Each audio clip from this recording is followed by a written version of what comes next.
Let's learn how to fix error. Something went wrong. Please try again later in Snapchat. Hello everyone, welcome back to this quick tutorial. So let's learn how to fix error in Snapchat. Let's start the video. First of all, what you have to do is turn off the Wi-Fi and turn to the LTE mode.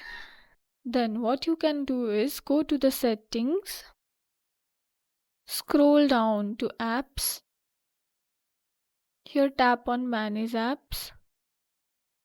Here search for Snapchat.